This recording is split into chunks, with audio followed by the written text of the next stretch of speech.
Hello everyone and welcome to a more unique video because you're starting on me, but it's a video that we normally do after every World Tour, and of course we did go to the Sydney World Tour as you saw the vlog previously, or last week in fact if you watched it when it initially came out, and basically we look at what happened at the event in terms of the races. We did two races for Audi, we did the Spa race and then we also did the Bathurst race. Of course we're going to race at Bathurst, it was expected anyway.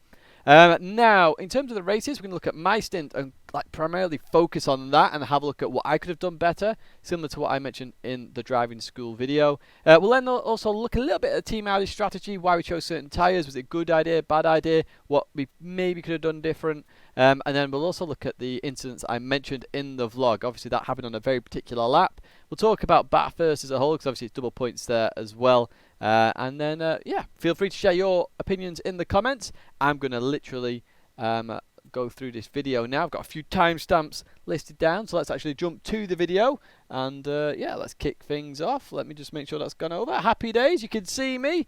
Let's actually start the race, and then, yeah, let's actually talk about it. Let's actually lower the volume a little bit of Jimmy and Tom there. Right, so you can see we are going to start in P2. So how did we start in P2 first of all? Well, we actually got a tied qualifying time with Porsche.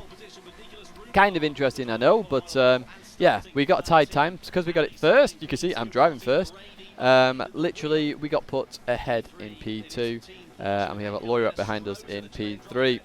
Now, in terms of the tyre choices, obviously we've got soft, medium, hard. It's 12 laps. We have to use each tyre for 4 laps. Very straightforward. Everyone comes in on lap 4, everyone comes in on lap 8, and then you finish on lap 12.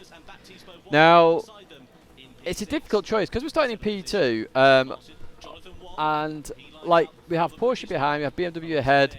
We know we're going to struggle with tyre wear. Even though it's low tyre wear, I think it's ×3 from memory, we still suffer at the end of the race, or at the end of any stint. It's just horrible because we're a front wheel drive car.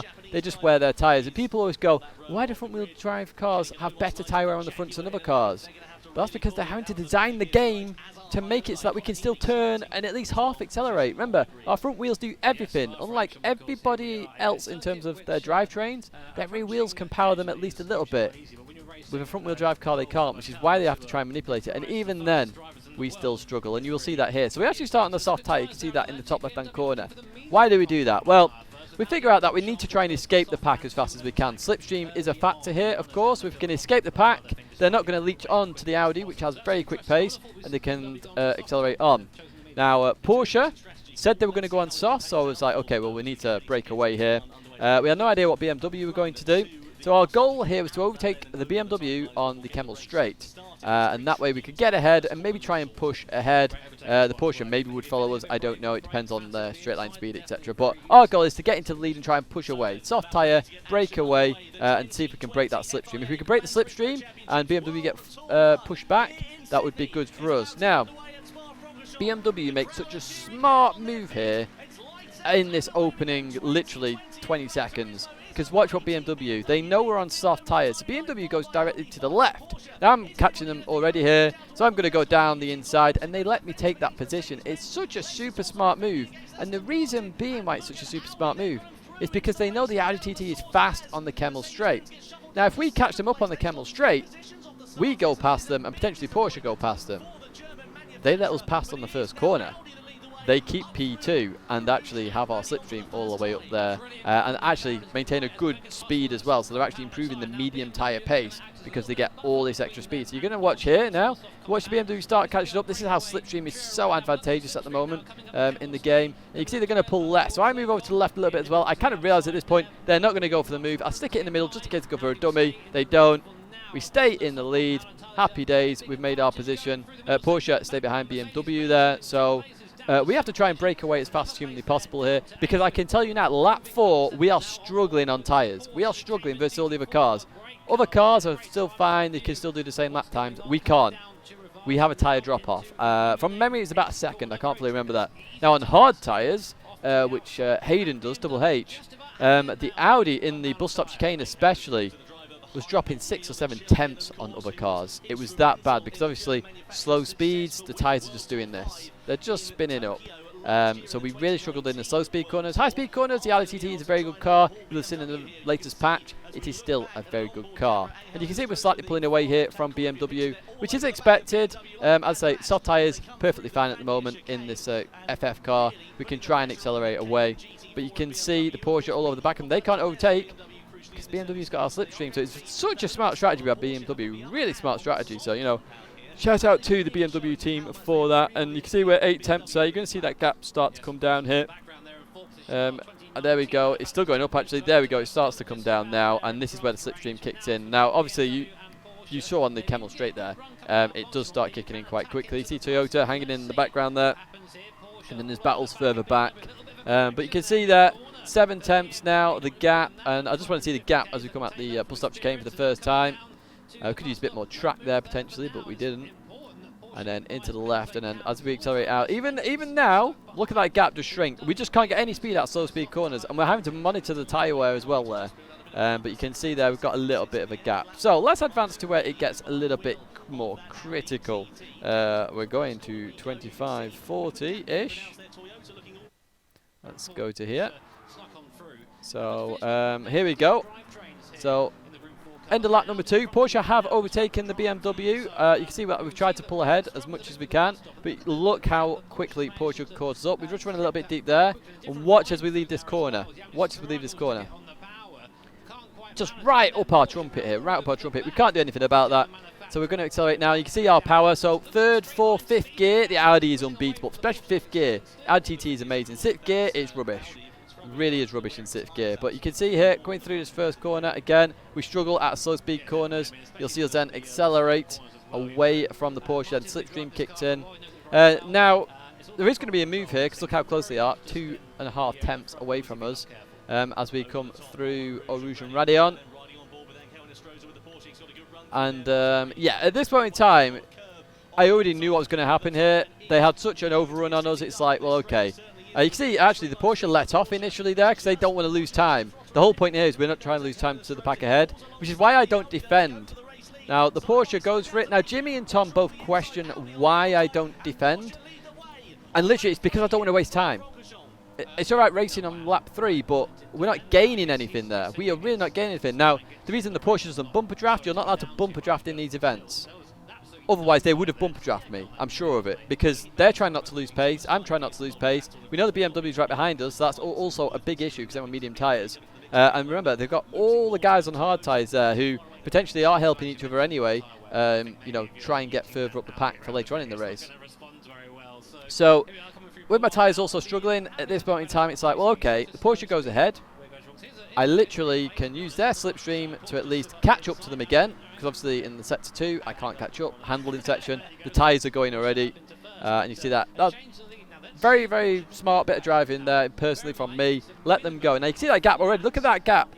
We're on the same tyres. 7 tenths of a second now. But watch that gap come down with this slipstream. Watch it come down. It's kind of crazy how fast this comes down, actually. 8 tenths. You can see the strategies down there. 4-4-4. Very straightforward. They did make it as FF friendly as they could. That I will give them credit for here from Polyphony Digital. They realised the FF cars are a bit atrocious. Yeah, they helped us. But look at that gap come down. Versus every other car, it was always 2 tenths. We've gained nearly half a second here. Slipstream helping us so much here. Just to maintain a better pace on those soft tyres. And that was my thinking. That was my thinking straight off the bat here. When Porsche got ahead, just let them go. Let's hope that they can push us along a little bit here and we don't lose as many positions. But we head towards first corner. You can see how close I am. And I'd say bumper drafting is banned, so I can't bumper draft them here. And I really want to bumper draft them up the Camel Straight, but I can't. So I have to go for the move, annoyingly. Or I could really let off, but yeah, I didn't feel right just letting off. So I literally am going to go for the move here. You can see the speed here. And then up Eau Rouge and Raidillon, which we couldn't do flat on the hard tyres, by the way. And everybody else could, I believe, apart from maybe one other car. But even so, I'm literally gone up to 6th. Jimmy recognises I went up early, and you can see how bad the 6th gear is. I'd say 5th gear, it's unstoppable. 6th gear, it's horrible. So I just brake. If I make the move, I make the move. We stick side by side. Some good racing here, actually, to be fair. Look at that perfect racing there with Leroy. Fair play, Leroy. Happy days, good racing, and the BMW tucks in behind again. And I don't want to lose time, but unfortunately, because we're not allowed to bumper draft, I've just got to, I've got to race, haven't I? It's the end of the day.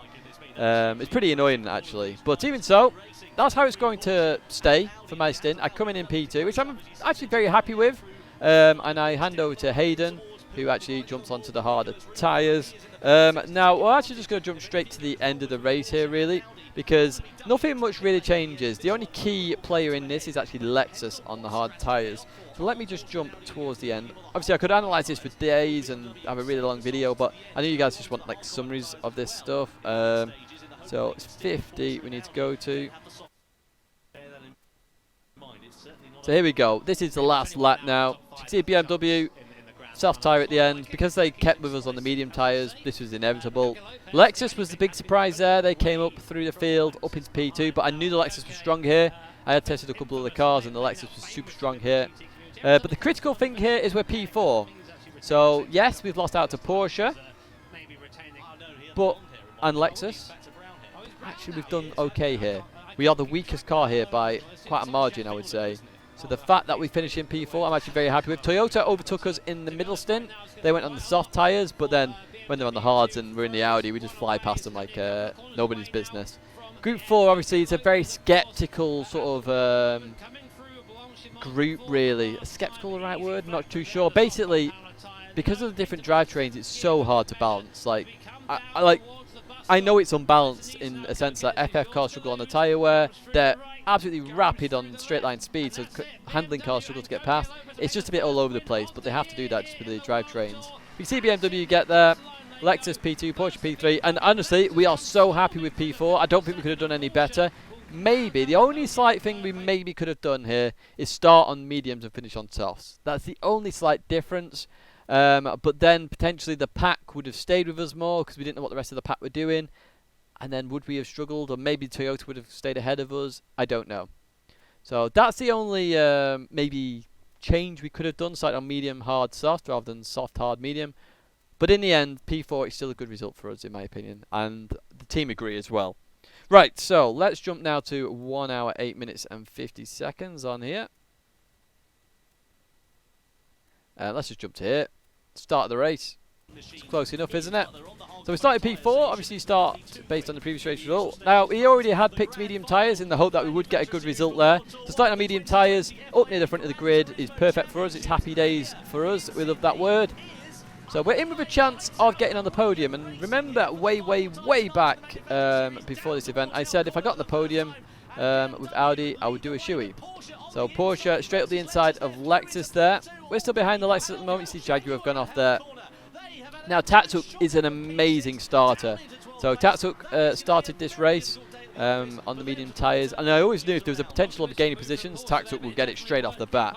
So we're just going to focus on the Lexus here into this turn, to the right-hander. Lexus are just going to run slightly wide there.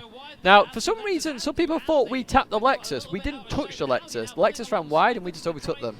So, yes, we got up into P3. Now, we have tyre wear issues in Group 4. We have tyre wear issues in Group 3, unfortunately. So, in terms of stints, it's a 20-lap race. I think the minimum was 4 laps on tyres again. So, the choice really was 9 laps soft for some manufacturers, 8 laps for most.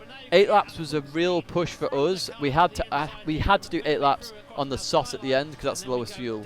And even then it was still sketchy.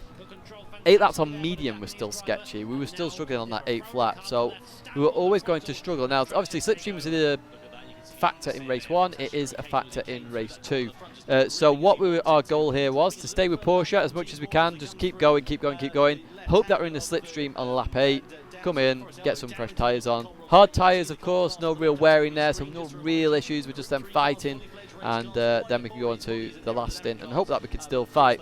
Now, the BOP had been changed for this event, and BMW were just, like, literally crazy fast here. Crazy fast. And a lot of people had already realised that in some testing. A lot of people had done tests on all the cars. Audi was good. As I say, Audi was really good BOP here. but the tyre wear was the significant factor, whereas BMW didn't have that issue with tyres. They actually could do 9 laps on the soft tyre, as you're going to watch the incident here. Mercedes-Benz just misjudged the braking there, and unfortunately Jaguar go into the gravel. Right, let's move to our stint now, because not much really happens. What you will see towards the end of this stint is Lexus overtake us, but then later on we overtake Lexus again.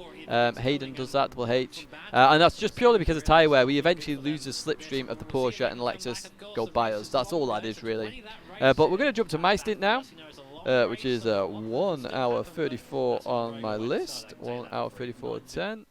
That's close enough. That's 7. So you can see we've come out in P4 here. Toyota already on the soft stint, so I've got Yamanaka behind me here. And one of the most frustrating things here, right? I just want to pause the video. Look at the gap to Hyundai. Now, slipstream is 1.5 seconds. If we would come out in that gap, I mean, if we'd have taken like 2% less fuel, we'd have come out in the slipstream, and this would have helped us so much. It's really frustrating, this, because if we had slipstream on the back straight, literally, Toyota wouldn't have got as close as they did. Now, Toyota are obviously used to the softs on their first lap. This is our out lap, so we're just getting used to them again. It's one of those where the driver behind me has been in for 1 lap already, so they're going to be on it. Yamanaka's very fast anyway. So you can see a little bit of twitchiness there as we just get involved, or get in on the action here. You see we lose a little bit of time initially there at the cutting, so we dropped to number 10th, which was really, really, really annoying. Hyundai obviously have the slipstream of the Porsche in front.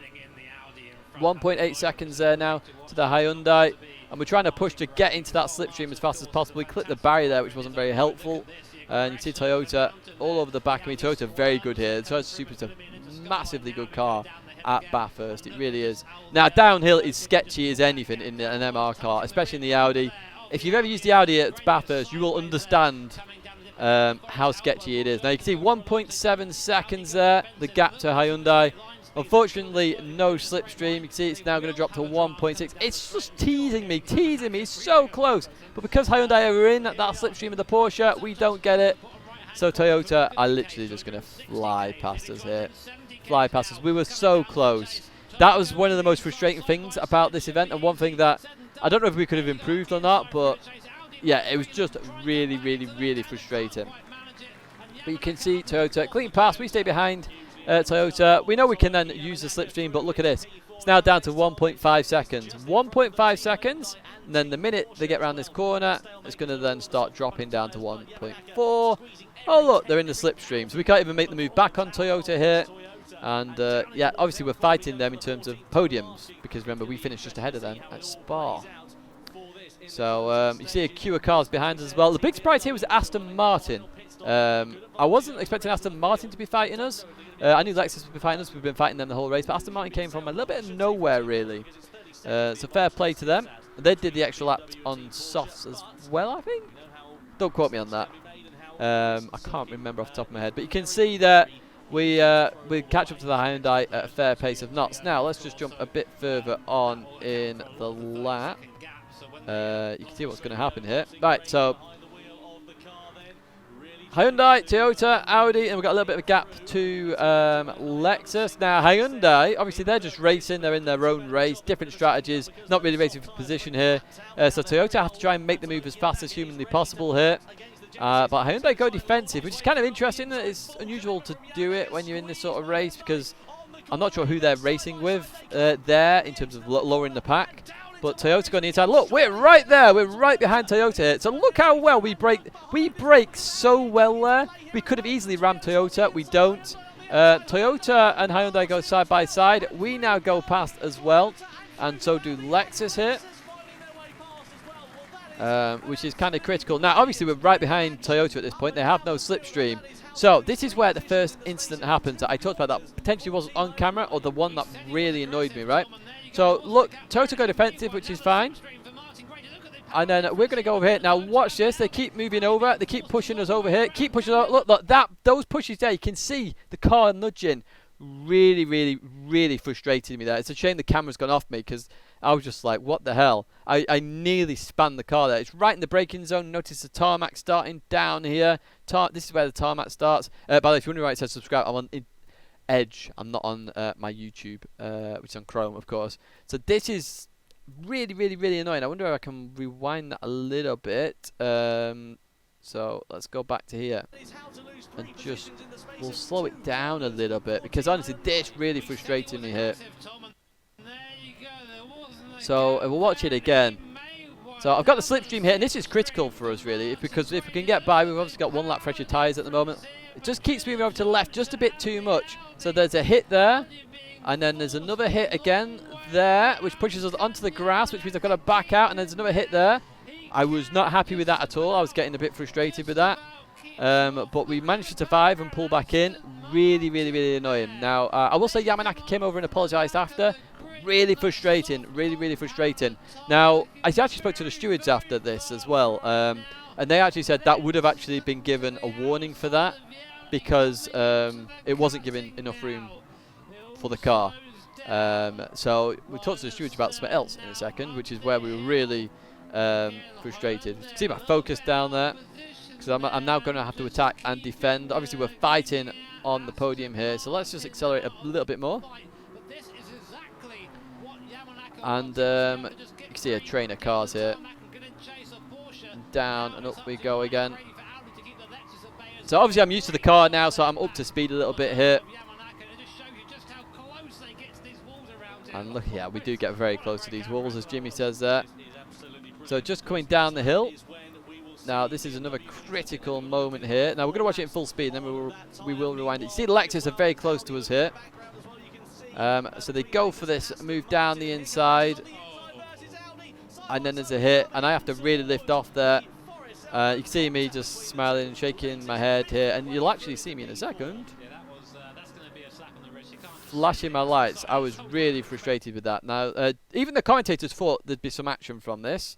So let me just explain. I'll explain my point of view. I'll explain it sort of from if I was in Suchu's perspective, and I'll explain the steward's point of view, because a lot of people were a bit, this caused loads of arguments in the stream chat, on GT Planet, everywhere. And I did post a message after that it wasn't as straightforward as it looked, and I knew that straight from the off. So first thing you got to remember, I am on hood cam, not bumper cam. I have no rear view mirror. Okay, no rear view mirror, and it's an unusual corner to go for an overtake as well, so I can't see this. So let's actually play this on 0.5 speed. So obviously the Hyundai, you could argue, sort of bottled us all up here anyway, which has caused part of the problem. So into the left we go. We get a little bit twitchy out of there, so the Lexus is really close. Now, because we're in the slipstream of Toyota, Lexus have to overtake us in a unique spot. Now that is a certain. If I was Suzu, it's the same sort of thing. I've got to overtake in a really unique spot. Now I can't see anything here, so I'm just coming into the corner as normal. We put on the anchors, we're going across the track, and then Lexus just appear out of nowhere. We get a funny little slow-mo. So I had to lift off massively here, right? I had to lift off so much here, because otherwise I'd have gone in the barrier. Now you'll actually see here that I'm just losing time for days here. Look at this, it's 3 temps. It's going up, it'll soon be 4 temps. You see I lost a lot of time there, a lot of time. Now, if we just go back again, just one final time, I'm going to explain what happened here and why I believe it should have been a penalty, but a small one. Okay, so we're going to come into here, and you're going to see Lexus go for the move here now, right? Now, we're on the brakes here, Lexus on the brakes. Now, Lexus, I believe, broke a tiny bit too late. Not hugely late, but a tiny bit too late, okay? So they come into here, and they've gone for this. Now, look, they're going to carry on going, and they're going to end up about here. If I wasn't there, they were going to end up there, okay? Which is the middle of the circuit. And you could argue I would have then ended up over here. But I literally have basically saved their bacon a little bit here. Now, if they'd have broken, like, literally 5 meters earlier and gone on the inside, fair move. Fair move 100%, I would have said. But then they wouldn't have been as far up as they are here. They've just broken that a little bit too late. So they hit me at this point. And look, they've still missed the apex there, because you should be tight to the barrier at that point with that hit. And I literally have to lift off so much here. And you can see I'm having to lift off, and then they get in front. And look how close I am to the barrier as well. So a big push there. Now, Susie's apologised for this as well. He had to go for the move. I said he had to go for the move. He has to go for the move somewhere surprising. I think there's a couple of things I would say. The outbreaking, I personally think this should have been reset to status quo. As in fact, I'll just continue on playing this actually. Because all the comments kick off about this as well. The commentators think there's going to be a penalty and all sorts. So I think this should have been reset back to status quo. As in, Lexus back behind Audi and then let them continue to race. Because in the end, I think Lexus would have got by anyway. I was just frustrated by it. You can see Tutu was looking as well there. Yeah. So, but you can see here, Toyota go for the move here. Now, the interesting part of this is Toyota get a penalty for this next corner. And this is where I get really confused by this. And what the steward said in terms of this is because Hyundai lost positions. So you can see that Hyundai lost positions because of it, but they weren't in the same race anyway, and I would argue they would have lost all these positions anyway. I was a bit confused by the penalty for Toyota, but Lexus didn't. And the reason Lexus didn't get a penalty, and this is the reason, is because I didn't hit the barrier. So that's the reason. I didn't lose any positions, and that is the reason. So because I avoided the barrier, there wasn't a penalty given. If I'd hit the barrier and lost a position, they would have got a penalty, which is really frustrating because I was like, they definitely outbroke themselves too late. And we had all the stewards there. It was nice that they came to get me and to have a look at it, you know. It wasn't like they just left it. And it was good to look at it from all different perspectives. You could see that there was a slight outbreak in there. He had to go for the move, I said that. And I said this to them, I think it should have been status quo because Lexus wouldn't have made the corner. They'd have ended up where I said on the map, in the middle of the corner, and I'd have gone even more to the outside there. So personally for me, I reckon it should have been a 1 second penalty.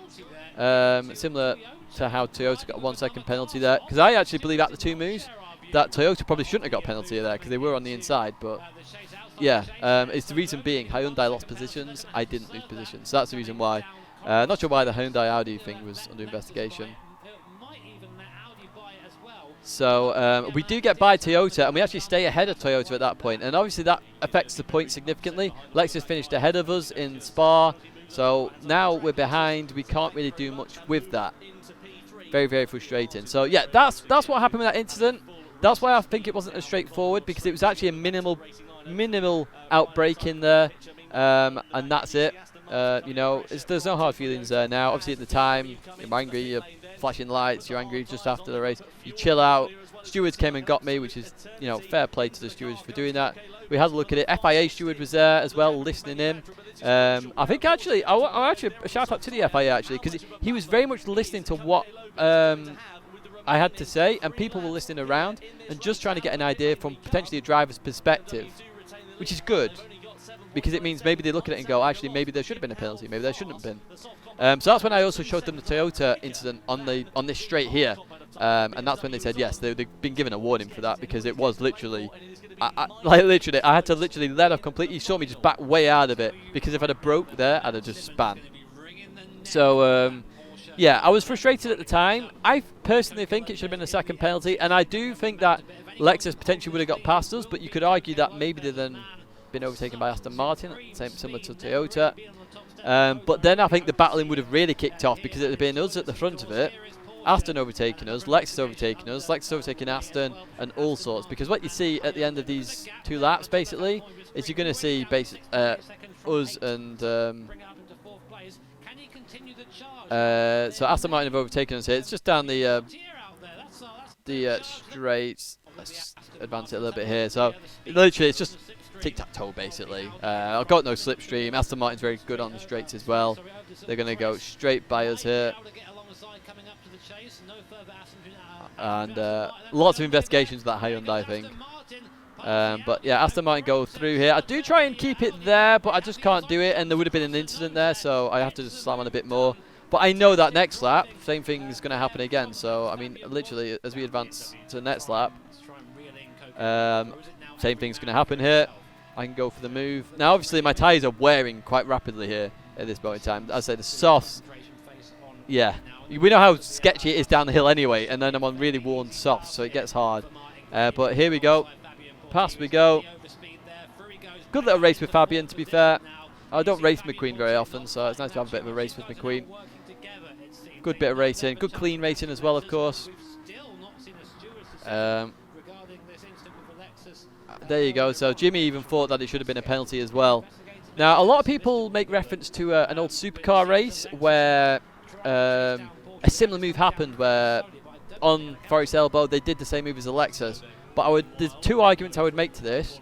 One, we've got a bit more ping-pongy physics, or you hit a car, they go further off, like what will happen there. And two, they've got a mirror, whereas we don't. So taking everything into consideration, I personally think, as I say, just a slight outbreak in there. It should have been status quo, personally. Maybe they should actually have a penalty that says that, give position back, and let the driver pick it. So rather than give him a slowdown, where maybe Lexus would have fallen behind Aston, maybe they should have just given a penalty which says Lexus give position to Audi or something. So they could just let off a little bit, let Audi go by and pull him behind again, and then race again. Make it the status quo. I think that'd be quite handy. So PD, if you're watching this, maybe that's a good idea for the future, because it was literally like the borderline sort of thing. But, you know, as I say, there's no hard feelings. You're going to see Aston fly past us here again. Toyota are struggling, obviously, because they were out the lap extra here. So McQueen goes through again. Good little overtaking manoeuvre. And on the last lap, we don't get through, because a lot of people were asking what would happen on the last lap. Surely we just should have done it. I made a slight mistake going down the hill, so I actually lose out a little bit here. And that's literally because I've got the tyres gone. The tyres are literally gone. I can't do much about it. The tyres are gone. So, I don't actually have enough speed to actually catch up in that slipstream. I just lose out a little bit here. So you can see it's up at 6.5 tenths. And it's just quite not enough to actually catch them up by the end of the straight. So we are going to finish P5 and P4 overall again in this championship. It's cursed. Audi is cursed, as I said in the vlog. But I hope you enjoyed this analysis anyway. Congratulations to BMW, to Porsche and Lexus. We had some good racing in there, especially in the Group 4 race. It was absolutely fantastic, close racing.